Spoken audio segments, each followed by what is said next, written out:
for my kids like I normally do. I was praying for Carolyn, and I was thinking about that. I said, I must be doing something wrong.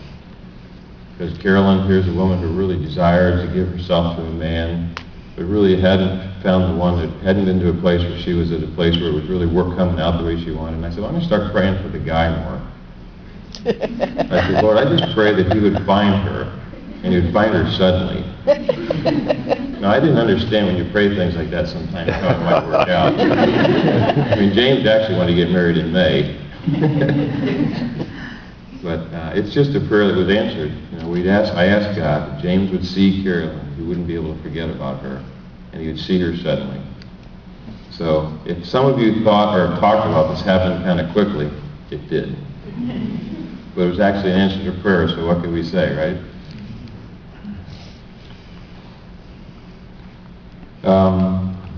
Carolyn, it's been fun to watch you kind of separate yourself a little bit from us. Not in a bad way, but in a good way. You know, you're ready to leave and to cleave. You're really ready to give yourself to a man and become his wife, become his friend, become his support. And we're excited. We really are. I'm going to use the word excited a lot. It's coming out. But it is exciting to see that. It's exciting to see you grow as a woman, grow as a mature person, grow as a support. It's a blessing. James is a lucky man.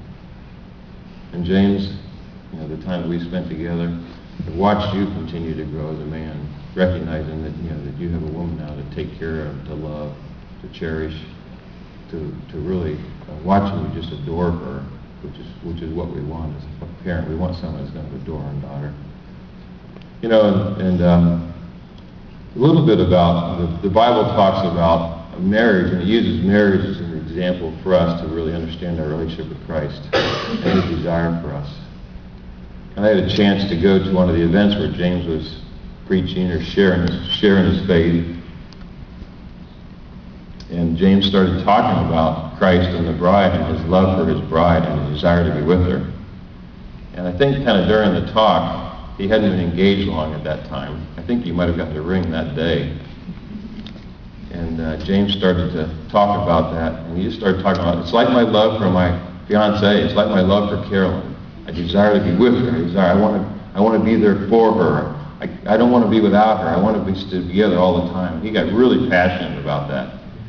And he just kept going on. It was like, he says, yeah, you guys got to understand this. This is how Christ loves us. Because he never wants to be without us. He doesn't want to be left alone.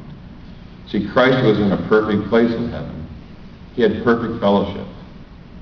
He lacked nothing but us. And that desire to be with us was enough to take him out of that perfect fellowship. Take him away from what we would call perfection, where we're going, because he didn't want to be left alone. He said, the only missing is my bride. And you understand that a lot better as you get married and you have a wife, you have a husband, that passion, that desire to say, you know, marriage is not about being apart. Marriage is about being together, about sharing our lives together. As you grow in that, you'll grow in your understanding of Christ's love for us, his love for the bride. It's a beautiful thing.